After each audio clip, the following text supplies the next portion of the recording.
Alright, here is part two of our Star Trek Adventures game. Star Trek Adventures review. We're going to go over some of the rules and the gameplay. Yeah, how the book is laid out. Yes. So we're starting in chapter 1. Yes. Because that's where you start a book. Usually, yes, unless you're weird and have to read the ending. I will read the ending if I'm like in the middle and I'm like, okay, where like is this actually going to? My heart. My author heart. Only if I'm like, okay, where is this going? You're meandering too much. Tell me there's an actual conclusion.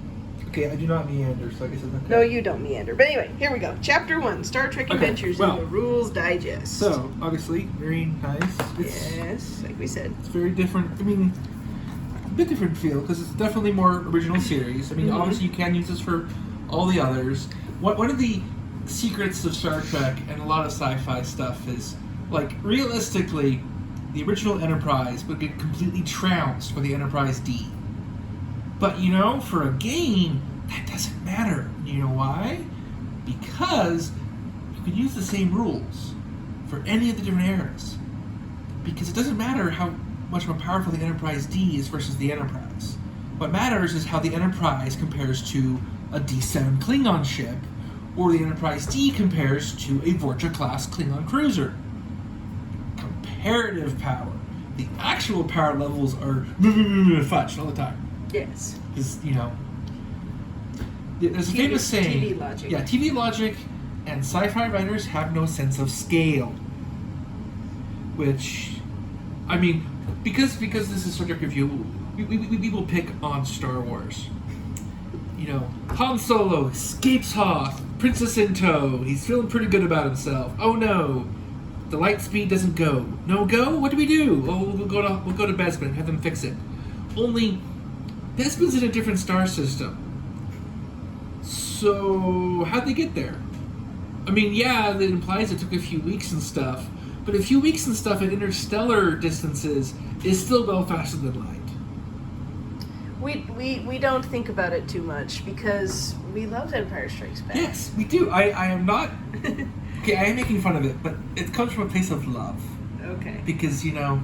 So, easily, same rules you can use for all the different eras. I mean, if you're doing Next Generation, add in a holodeck. If you're doing Enterprise, take out the transporter.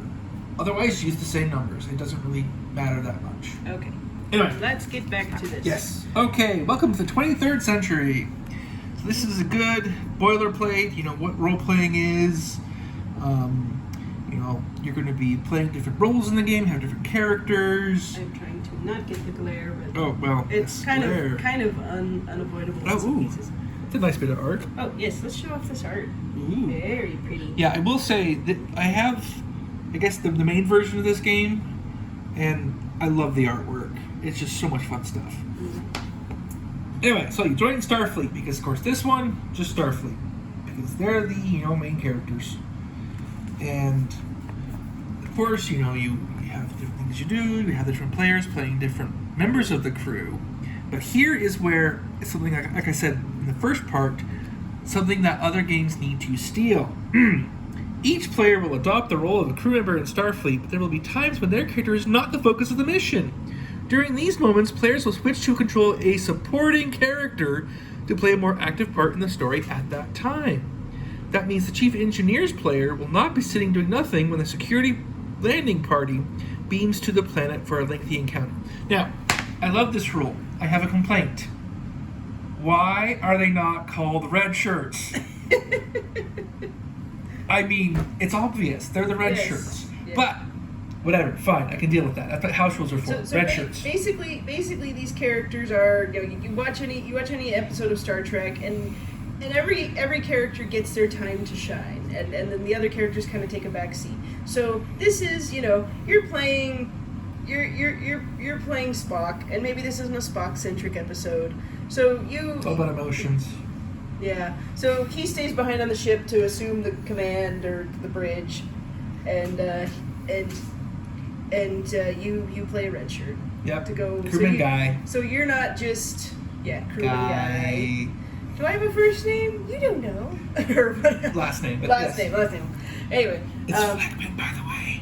Oh, okay. So you still get to play, even though your player character is not involved in this particular story. That's an amazing role. I love this role. It also, on the TV show, of course, Kirk and Spock and McCoy go down to the planet. For your game, maybe the three most important people on the ship shouldn't go down hardly ever, unless it's diplomacy. And here you can do that. And again, on the TV show, I get it. It's TV logic. You want your main actors doing stuff because they're the main actors for a reason. And you're paying them buku bucks for their services.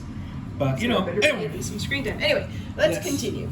All right. We're not going to go through this page by page, by the way. No. But, okay. We're going to close that. And okay. I have notes. He does. So yes. So for now, we're just gonna sit back and look at the pretties. Yes, and again, the lovely box that fits everything. Yes. I cannot stress that enough. That's great. Yes. Because I'm trying to transfer books around for game night.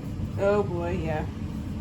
I'm gonna be showing off the art while. Let's see. We already talked about how nice the book is put together, and it really is. So the intro, of course, says what is an RPG? You're playing a role. You roll dice. So they start from the very beginning, which is good. You want that. Assumes you know nothing of how this stuff works. Have the confidence that people who don't already play RPGs will want to play your RPG, and that's good because Star Trek, obviously, a lot of these people are old time nerds and have been into it forever. So before Dungeons and Dragons even existed, there's also new people. The ones who only have seen Strange New Worlds or Lower Decks or the reboot movies. Yes, or what was it? Prodigy. Okay. Yeah, I don't know that much about that one. I haven't seen it. Oh well. It was a kid one. Yes. Not that there's anything wrong with that. We just haven't watched it. Anyway, so this suggests up to 6 players, which, as I mentioned before, I do it at the library. I find a table of 12 people.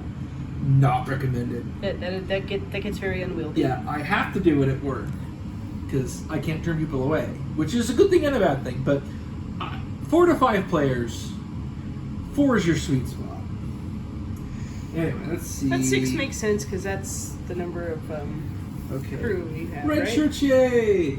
Oh, another thing, I gotta gush about the red shirts. I love 5th edition Dungeons and Dragons. I do.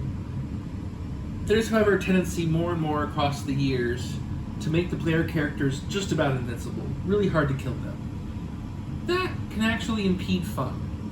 Because then you don't get the awesome death scenes. And then you don't get the awesome risks. They don't want to take risks. If I'm playing a red shirt and someone's about to throw a big huge spear at Captain Kirk, I'm going to jump in front of it. And I'll have an awesome death. And then they can do red shirt. Okay, sorry. At first I thought this was a photo or a screen grab from the show. That is amazing artwork. It is. Oh wow! It is a drawing, a painting. Something. Wow! So very cool. Okay. Sorry, I'm just showing off. There's some stuff in here. Oh, sorry. Yeah, I got it. It's like, as I said, red shirts allow you to do awesome death. Because then you can turn your red shirts into red smears on the floor. That's what they're there for. Maybe, hopefully a monster will slip and fall on the smear. But make them good deaths. Like the book red shirts, not recommended. Just because it was too mean spirited about it. I know the red shirts are there to die. They're there to be useful and die and have some pathos in it, not just mock them. Yes. Sorry, that's a soapbox. I'll go back off of it. Okay, so the character stuff, there's some character stuff in chapter 1. I'm going to skip that until we get to chapter 5, which is character creation. Now, the dice, as we saw before, D20s and D6s. Hello, dice. Now, the basic setup is you roll 2, and you're trying to get low numbers. Click that 2, that's awesome. That's almost certainly going to be a success. The 12, maybe not. Yes, this is like golf, Yes. more or less. And I'll explain that more when we get to Chapter 4 and Chapter 5, but basically, your character has their abilities, or attributes, I think they call them, which is like, how daring are they, how dashing, how good are they at controlling stuff. And then they have their aptitudes. I'm sorry, I've forgotten the words. We will cover that a little better later. But anyway, to put it in D&D terms, attributes and skills. Yes. Your innate abilities and what you've trained in. You add those two numbers together, and you got to roll below that. And the one will be between 7 and 12, and the other will be 1 to 5. So maybe it'll be a 7 you got to roll under, maybe it'll be a 17. That math works, right? Yes, 12 and 5. I can math 9 times. And if you get that reference, you're old. That's okay. That's okay. Being old's fine. So are we. We're old. Yeah, well, Captain Kirk learned that being old was okay. We can learn that too. Yes. Okay, so the tokens. So these in fact are momentum dice. So basically, when you make a roll, you need a certain number of successes. If you get more than that, they become momentum, and you can use them to do awesome things. You can use them immediately. You can save them. We'll look for that a little more in depth later. And but those are these guys, the Yes. Federation. And the threat logo. dice are the equivalent for everyone else, not just the bad guys, but any NPCs or random stuff too. So, since the GM gets to control more things, he needs more of them. Yes. Okay, let's see. More notes. Oh, and in reverse of D&D, a 1 on the die is always a success and counts as 2, and a 20 is a complication, which makes things harder for you, regardless of if you succeeded or failed. So if you're in D&D mode, you gotta flip that. So Yeah, get your head around that one. not quite Thaco, but definitely a different way of thinking. And if you know what Thaco is, you're really old. Okay, let's see. Oh, yes. They explicitly say this, which more games need to actually say. You don't need to roll for everything. I have seen games where players were incapacitated because they rolled poorly to open a door. It's like, no, just open the door. You don't roll for everything. The roll is whether the outcome is in doubt. And the outcome should not be in doubt for walking 5 feet. All right. So, Chapter 2... I actually like Chapter 2. We don't need to talk about it too much. It's kind of an overview of the setting. But it's got some fun stuff in it. Like there's a diary page from Edith Keeler before she tragically died. Or faded to die. That's a sore spot for Captain Kirk, I know. There's Yes, there's personal logs. Here we go. oh wait. Personal log. I'm trying. I'm sorry. That's Chapter 3. What, the Edith Keeler thing? Okay, we're just gonna flip to it because I wrote notes, and apparently my notes are idiots, or someone's an idiot. It might be me. We'll find out. Okay, yeah, the overview. I'm sorry. The note stuff is a little later. First, this is some of the players. So the Alpha Quadrant and the Beta Quadrant. It explains what that is. Basically, Earth is in between the two. I'm just trying to get out of the glare. Yeah. And so, who were players of the Alpha Quadrant during this time era? Well, the Breen, the Miradorn, the Niberite Alliance, the Orion Syndicate, the Tholians, and the Zencathi. Now, original series purists might be a slightly bit annoyed here because the only one of those actually appearing in the original series is the Tholians. The rest show up in Deep Space Nine, except for the Zencathi, and I guess technically the Niberite Alliance, who are only mentioned in DS9. Now, I like this because it's pulling in stuff that would have been around and encountered by Kirk and company, but just simply weren't because they hadn't been invented yet. But it's all stuff that would have happened, and so it doesn't break immersion or the lore. You notice the Cardassians aren't mentioned, and neither are the Bajorans, neither are the Ferengi. Why? Well, because they weren't encountered by Starfleet until later, even though they are on the Alpha Quadrant.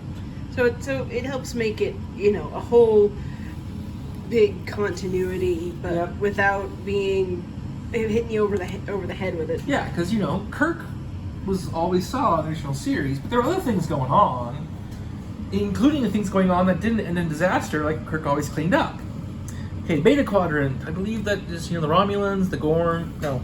Oh, did I? Yeah, well, Beta Quadrant. That's where, Sorry. I'm just Beta Quadrant. That's where the Klingons are. The Romulans, the Gorn. And then it includes a little bit about, other threats, like the Terran Empire and so on. Oh, here we go. Now Edith Keeler's diary page. I knew that was in there somewhere. I really liked it. It's just all of this, just a series of little, like, tiny short stories almost. Personal logs, reports from Romulan ships trailing Klingons, a news report about a lost astronaut that ended up being found by Voyager hundreds of years later. So it's just little bits of stories in the setting to kind of give you not only a feel for it, but maybe some ideas for your own stories when you're at the table. Yes. So, that's what that all is. Okay, so that's chapter 2. Yes. Do you have more to say about that one, or? No, that people cover. Like I said, it's mostly about the setting. I mean, it's all great stuff. Oh, I love this art. Oh. I'm sorry, I do not remember the name of the three-armed lady. That's from the animated series, which I have not seen. But I just really like, you got the lady with she's a lieutenant, I think. It's a little hard to see. With 3 phasers, because she's just that awesome. Mm-hmm. And then our poor ensign down here, who's injured and kind of shell-shocked. So there you go. Yep. Alright, chapter 3. Alright. Oh, I have notes about the arc in here because I liked it that much. Yes, it is quite good. Okay, so the first chunk of chapter 3 is about Starfleet itself as an organization. The Academy, how it's set up, the Prime Directives, don't interfere. All of that we're kind of gloss over because, again, it's mostly setting stuff, which I really like, but we're kind of here for the system. Yeah. So definitely read this to get some ideas for your own, if you want to do your own adventures, or just to get in the groove of and the clearly setting. Whoever wrote this or whoever checked it, or both most likely, they know their stuff. This is all like little tiny bits of Trek lore that they pulled out and made interesting. So it's really good. Okay, now this is kind of useful because let's see. Nope. Okay, because obviously in Dungeons and Dragons, I'm not trying to show off too much because Dungeons and Dragons, it's like go out, find the monsters, kill them, get paid, or conquer a kingdom or whatever. In Star Trek, yeah, sure, you got your fights too. You get in a battle with the Klingons or run into giant albino apes with spears on some planet, or what have you. But there's room for a lot more varied type of stories. So science missions, we got deep space exploration, planetary exploration, research and development, stellar phenomena, running into random space wedgies that want to destroy your ship, or don't really want to destroy the ship, they just will because they don't think, they're just space wedgies. You got diplomatic missions, ending a war, normal diplomacy, first contact. Can you imagine trying to do first contact at a tabletop game? That'd be a lot of fun. Let's see, and then protection and security, aid and relief, patrol, port of call, recovering the drunk crewman, tactical. That's what port of call ends up being. I'm sorry, I've known too many people who were in the Navy and such, and well, without naming names, some of them were the ones who would have to get recovered by the MPs. The other ones are the ones doing the recovering. And that's okay. That's what port of call is for. And the exorbitant fees and prices all of those sailors pay when they get to port. So, everybody wins, except the poor MPs. But, what do you do? Yeah, I mean, security red shirts, it's a bit of a crap job no matter what color shirt you're actually wearing. Okay, now, so that's their kind of missions. Of course, they also there's a distinction between what the ship is doing and then landing parties. Because, of course, the away mission is always important. And it's much the same kind of adventures, similar groupings, diplomacy, relief, exploration, but now with more, rock beneath your feet and the aforementioned albino ape spears. I like that episode if you hadn't guessed.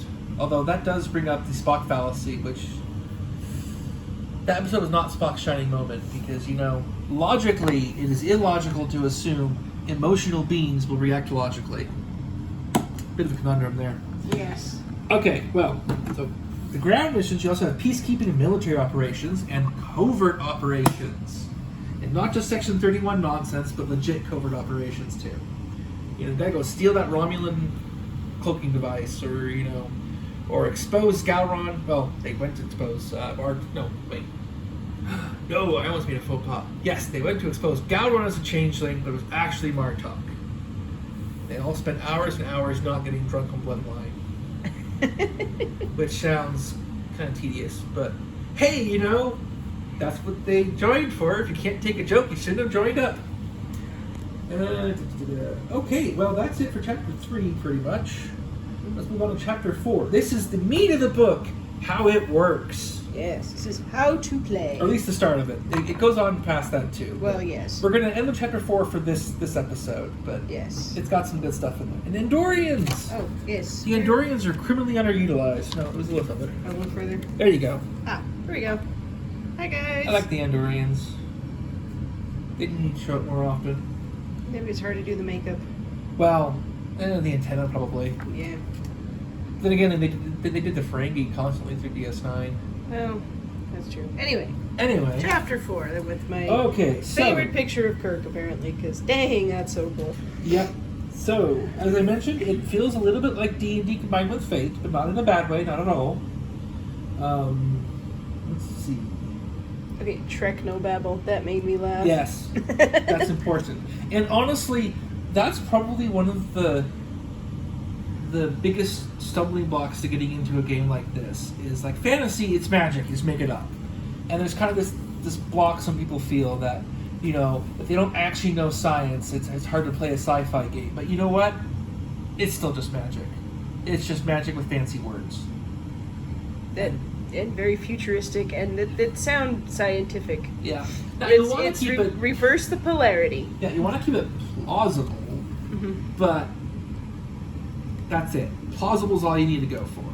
I mean, so yeah, you can't use medicine on Spock to magic up a phaser, but you can use medicine on Spock to purge a poison from his bloodstream, or fix his broken head, or, you know, anything you logically could maybe theoretically do with medicine, you can do it. Okay, now first off, traits. Places and people that have traits. These are things that are true. The example I came up with is like, you know, the rocks at the bottom of the waterfall will have a trait, wet. That will always be true. Until you dam the waterfall and dry the rocks, and now they don't. At that point, the rocks no longer have the trait wet. Now, they use in the book a much better example that's more sciencey. It's like, you know, if you board an abandoned alien space station, it will have the trait power offline. Because, of course, the power is offline. It's abandoned. However, if Scotty then goes to the engineering area, does his magic, and yes, Scotty is magic, and gets the power back online, that trait goes away. And the way traits work, very broad terms, is they affect what things can be done. So on a space station with the trait power offline, you can't pull up the sensors to scan outside. You can't pull up the communication system of the station. You can't use the shafts and the elevators. Why? There's no power. And so it affects what is possible. And if a trait, this is interesting. If a trait is particularly severe, it might have multiple ones. So like, you might have an ion storm, and it has a trait of interference, and so it's hard to contact your ship. Or it might be a really, really bad ion storm, and it might have interference, you know, interference times 3, and suddenly it's way harder to contact your ship. And the reason it's done that way is because, of course, one of the things traits do is determine the difficulty of the dice rolls, how many successes you need. So interference at 1 level might mean when you're just calling up to the ship, it goes from a difficulty 0 to difficulty 1. But if you have interference times 3, suddenly it's difficulty 3, or whatever, as the case may be. That's just an example. Oh. Sorry about the hum, by the way. Our air conditioning is going because it's the end of August and it's hot. Yeah. Now, here's another really interesting thing I like about this. In D&D, I know I use an example. That's the elephant in the room, you know. When you're rolling the dice, it's like, do you succeed or fail? That's in doubt. With this, the assumption is the characters are trained, competent officers. They can do whatever they're trying to do. That's not the question. The question is, can they do it within a time constraint or issues with what they have available? So, like, the assumption is, if they have the time, the tech, and what was it? The time, the tools, and the focus. Can they do it? Yes, that's not in question. But in that case, there's not any time component, and so they just do it. So when you're rolling, it's because one of those is in doubt. You have to do it quickly. You have to do it with bad tools. You have to do it with distractions. And so that's when you make a roll. Okay, I knew I had this written down. I stole this earlier. Attributes. They are control, daring, fitness, insight, presence, and reason. So control is how good are you at, controlling the computer, turning the gears or whatever it may be. Daring, well, that's pretty self-explanatory. How much Captain Kirk are you? Fitness, what's your physical? Oh, it's right here. Yeah, they're all right here. I'm just curious what a. What are Kirk's stats? That's what I'm We want looking. to see Kirk's stats. Daring up to 11. Yep, that's almost as high as it can possibly go. I'm actually surprised his fitness is that low, given how many double fist punches he gives and drop kicks. Then again, he does get his butt kicked a lot, which is good. You don't want your characters to just succeed at everything. Oh, Spock's control is 12. Yes. Well, that mental discipline. Yes. Vulcans, man. What's his fitness? This is 9. Huh. Which. Okay, on the one hand, he's not like specialized in physical training as, like, say, Kirk would have been. Mm-hmm. On the other, he's still a Vulcan. And Vulcans are stronger. Or maybe that's what it is. It's like, a baseline Vulcan is 9, a baseline human might be 7, but Kirk is trained, and he, goes to the gym and stuff, and so he's almost as good as Spock. So, there we go. Anyway. There she is. Yes. Anyway. Enterprise. Okay, so control, daring, fitness, insight, that's, your intuition, your wisdom, all of that. Presence, I guess that's your personality, so maybe analogous to charisma. And then reason, that's your smarts. So, like, McCoy curing someone would be reason plus medicine. And then, okay, disciplines, that's the skills. I know, yes, D&D, how dare I, but I want people to know what I'm talking about. So the disciplines are basically a breakdown of the departments of the Enterprise and Starfleet. Command, comm, that's comm or is it? Comm. I thought it was comm, but it's comm. Con with an N. Right there. Oh, it is an N. I put an M in my notes. I was very confused. I'm like, it can't be an M. It's N. Comm. As in, helming the ship. Engineering, security, science, and medicine. So, 2 per division. The blue you got... Well, it's even colored that way. Hey! Yes, they are. Color-coded for your convenience. How nice. Characters are even color-coded. Yes. That's really nice.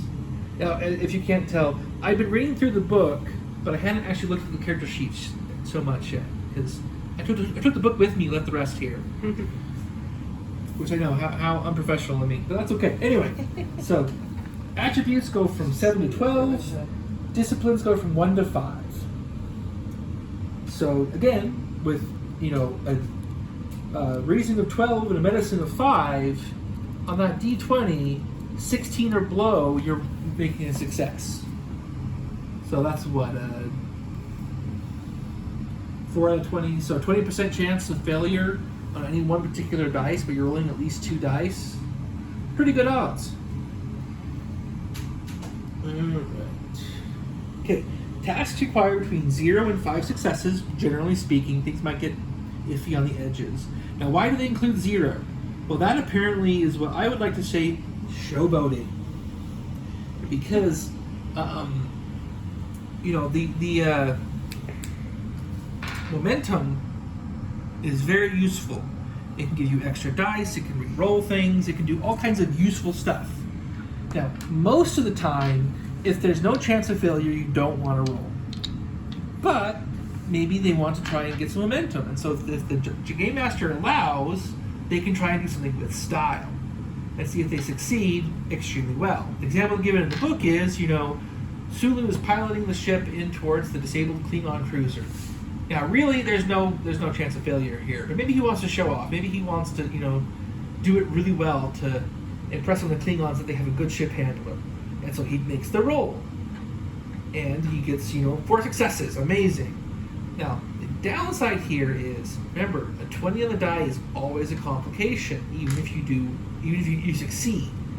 And so by rolling on that 0 success required, you might get some momentum out of it, but you also might get some complications. Like, to borrow from one of the better Trek movies, young Laredo is showing off as they leave space dock, and he manages it, and then scrapes the side of the hull against the space dock. A nice, long, screeching sound. And yes, it called that Trek. I stand by that. Okay, so... Galaxy Quest, y'all. I had to translate, because there might be some people who are like, what? Not many, but a few. If you haven't seen Galaxy Quest, go see it. It is a love letter to Trek and Trek fans. Yes, it is a parody. No, it is not mocking the fans. Maybe, okay, lightly, but in out of camaraderie, not in jest. Yes. In jest, out of love. Anyway. Yes. Anyway, okay, so improving your odds. It's like if you need 4 successes, you have 2 dice, you're in a world of hurt. So again, spend momentum. Or you can basically borrow momentum on credit by, instead of spending momentum, giving the Game Master threat. So yeah, there's a system of credit in here. How very capitalist of Star Trek. Wait, Serial Jones? Hmm? Serial Jones and Harry Mudd would be proud.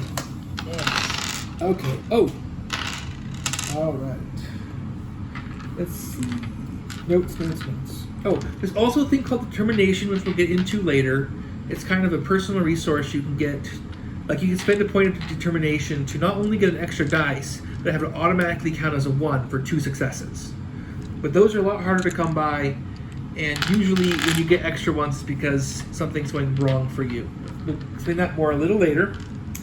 And then there's teamwork. Yay, teamwork. Teamwork mechanic is nice and simple and elegant. So, I'm rolling my 2d20 to see if I succeed at, prying open a door.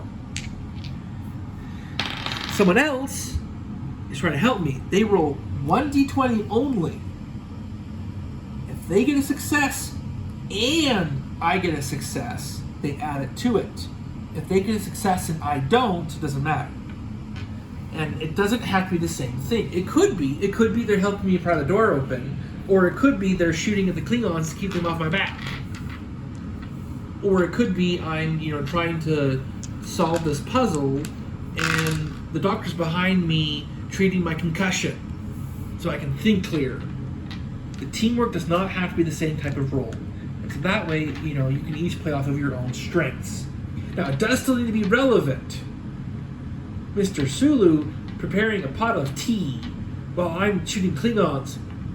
I don't care how many successes he gets. Not going to help. Even if it's amazing tea, which probably would be. Now, if he, pulls out his rapier and starts stabbing them, definitely helpful. Okay, let's see.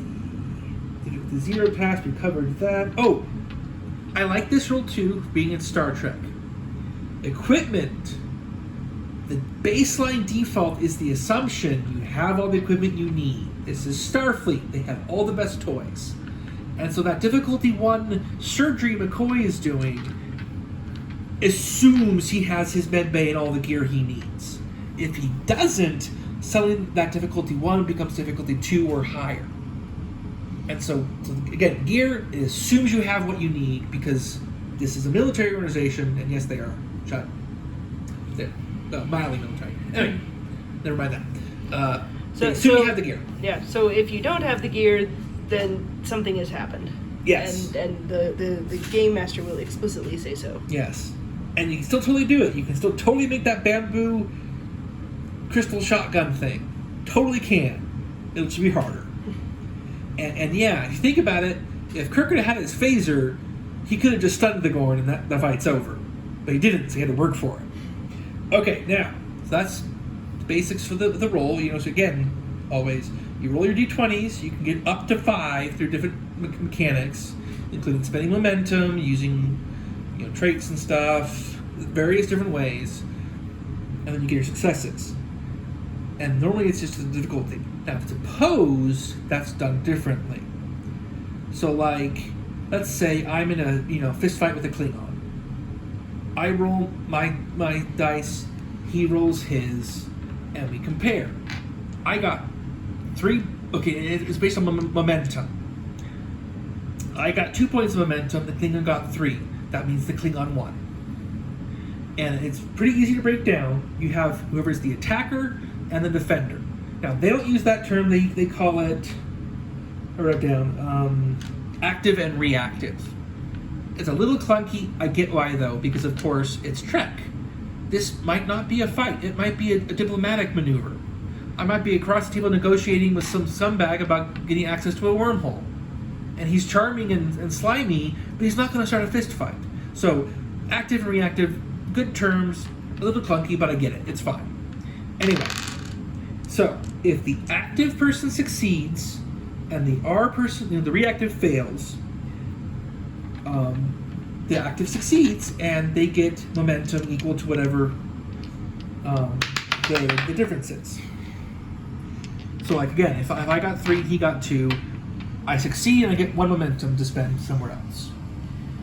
If the active person fails and the reactive succeeds, I can talk 9 times. And I already made that joke, but that's okay. It's fine, Batman. You're getting a bit loopy. I might be. Oh, hey, yeah, it's almost 11 p.m. I am a little loopy. I am Metaluna. Now, if you can name that reference, you get bonus points. Anyway. Leave them in the comments. Yes. Okay. So, attacker fails, defender succeeds, the attack fails, and the defender gets the momentum. If they both fail, the attack fails, and there's no momentum for anybody. If they both succeed, then you compare who has more momentum. And let's see. Okay, so again, they both succeed. I have the momentum. Or did I write this down?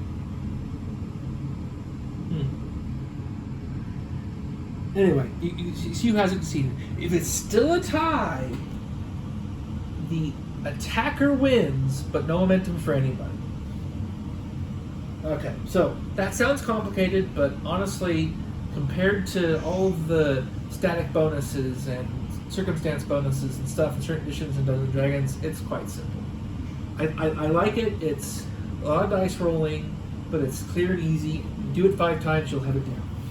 We'll probably, this probably make more sense when we actually play. Yes. Oh, one last thing I want to note with this. When I say which side succeeds, it's worth noting what counts as success might be different. If Ensign Noodle Arms is in a punching match with a Klingon, that Klingon probably only needs 1 success. Ensign Noodle Arms will probably need at least 2, because he's Ensign Noodle Arms, he's fighting the Klingon. He still might come out on top, but it's going to be harder. Okay, now complications. So again, if you get that 20, it's a complication. That happens after success or failure is determined. So that all happens first, and then the complication sets in. Complication might be a trait added onto the scene of, like, I don't know, you're running after someone and you get a complication. So you're keeping up, but you sprain your ankle. or you damage this particular system in your fighting, and you know the shields keeping the lava off of the equipment has failed. And you think, oh, that's Star Wars. I don't care. It's a good example. Although that fight between Anakin and Obi-Wan, I think, was a little too long. I know, that's heresy, I know. But best Star Wars fight is still Darth Maul versus Obi-Wan second time. The actual fight lasts like 5 seconds. Best fight ever in Star Wars. Okay. Oh. Well, there you go. Oh, last thing for Chapter 4. Oh, I'm sorry, no. There was a little more. Almost last thing for Chapter 4. Okay. Success at a cost. That's where, you gotta succeed at any cost. And as long as the GM allows it, so even if you fail, you still succeed. But if you fail, it counts as an automatic complication. So that can be a way to keep the game moving if, like, really it is do or die. And you don't want everyone to die. Or if it's, something they're really good at, but it might show they messed up somehow and got a complication. Okay, yeah.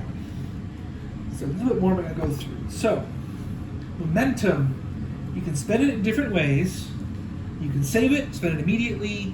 The good example they give is, Spock is scanning for anomalies, and he gets 3 successes, only needed 1. He can spend those other 2 momentum to get more information, and literally ask the game master, hey, what's up with this? And the game master has to answer. Now, the answer honestly still might be, well, you wouldn't be able to know at this point. But it might be, well, you also learn this. Or, if you're in a gunfight, you might ask for more information. It's like, hey, I recognize that sound. They're firing Klingon shovers at us. And it's a clue. Okay. So, yeah, momentum can do a few basic things normally. It can create an advantage. It can create an opportunity, which is, add additional D20s to a roll. It can create problems for the bad guy or the antagonist or whoever it is. It can be used for obtaining information. Now, determination. That's this next thing. Each character starts with 1 point of determination at the start of the session, and they can spend it for some pretty powerful things.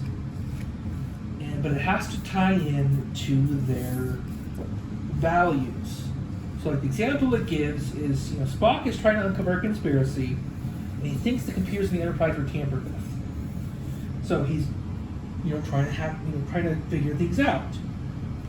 He's, good with reason. He's good with engineering. He's got a focus in computers.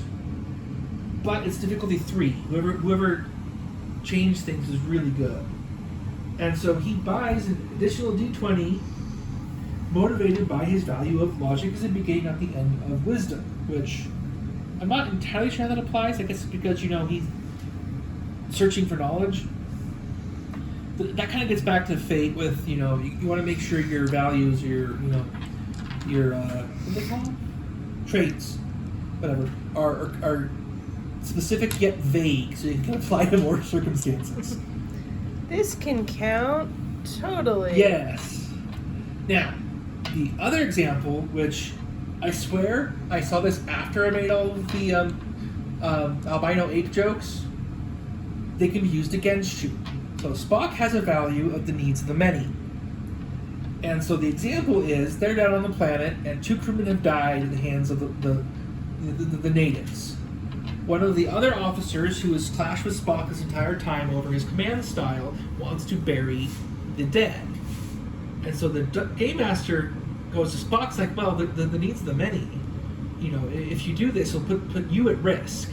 And so Spock gains a point of determination and refuses the request to bury the dead, which makes sense for Spock and his motivations, but causes more friction. That's why he gets another point. So when a value is useful for you, you spend your determination. When it is working against you, you gain it. Okay. Now, threat. Honestly, I think this would be a little easier to go over during actual play, but basically, it's the Game Master's version of momentum. They, spend it the same way, get extra dice, re-roll stuff, add complications, all of that. Okay. Now, challenges. So, we talked about tasks. You know, you roll the d20s to determine yes or no, do you succeed. Challenges are a series of tasks. It might be, oh no, we're falling out of orbit, we need to fix the ship. But, right now you're on the bridge, and there's a Klingon right there. So first you have to defeat the Klingon, then you have to get to engineering, and then you can fix the engines. So it's a series of tasks that all have to be done, you know, before you succeed. Now, in that case, they have done it in a specific order. They don't necessarily need to be. It could be A, B, C, D, and E, and you have to do E and D before A and B and C, but not in any particular order. It's, you know, there's different variations on this. It's just, again, you know, extended scenes, extended complications. And there are three kinds of main opposition. Disruption, which is, you know, they're working against you, but not like directly. So like, I'm trying to fix the engine on the Enterprise, and Q is sitting there mocking me. He's not actually working against me, but he is making it harder. Or they are working against me. I'm trying to fix the engine, and those Klingons are back, and they're shooting at me. Or it's a contest. You know, Tom Paris is in the Delta Flyer trying to win this race, and so is every other pilot there. And so it's a matter of who gets there first. So that's just the rules on doing that. And it's, you know, pretty straightforward. Extended tasks are more complicated. Think of it like a challenge, but you have to get a certain number of successes. So it's like the problem itself has hit points almost, or a stretch track, as they call it. And so when you make your successes, you roll. That's where the D6s come in. You roll to see how many successes you get. And that goes on the stress track. Okay, so 1, 2, 0, and what's the delta? The delta is generally for, okay, it's for a success plus something extra. Okay. Which doesn't apply directly to the specific task, and we haven't got to the part where it does apply, so we'll cover that a little more later. But generally speaking, you know, success, to success, success with extra, or just no success. Okay. Okay. And there's more to it than that. It might have, you know, like, if the problem is particularly thorny, you might have resistance, where, you know, you got to get extra successes for accounts, and so on and so on. Now, that's it for chapter 4. Next up is character creation. Okay, maybe we should save that one. Yes. No, we're done. But I gotta show off the artwork. Oh, okay. We'll show off the artwork. I really like that lady with the phaser. Ooh, very nice. Yes. I had already been into liking the skirt uniform. I make no apologies for that. Nor should you. But yes. But then again, you know, the other dudes are pretty cool too. Yes. Although, apparently they like having Andorians with their sleeves torn up. Hey, that's fine. Okay. It looks good. I mean, the blue blood and all that. Yep. But yeah, now chapter 5, which we will do next time. Yes. Character creation. I love character creation. Yes, he does. That's why he's a writer. Yes. Okay, so that's our part 2. It was quite long. Oh wow, that was quite long. No wonder I'm loopy. Okay, but we will save part 3 for another time. In the meantime, check this out. Again, it is Star Trek Adventures from Modiphius. The umlauts and the accents are kind of throwing me off, but that's the website. So check it out. Yeah. This looks like fun. The system is amazing, honestly. Yeah, It really is. It's really cool. Jared's just explaining it because that's how he is.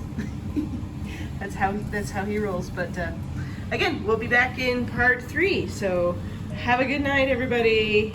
Bye. Bye. Yes, I can do it with both hands. So I am totally a dweeb. No, nerd. You're also left-handed.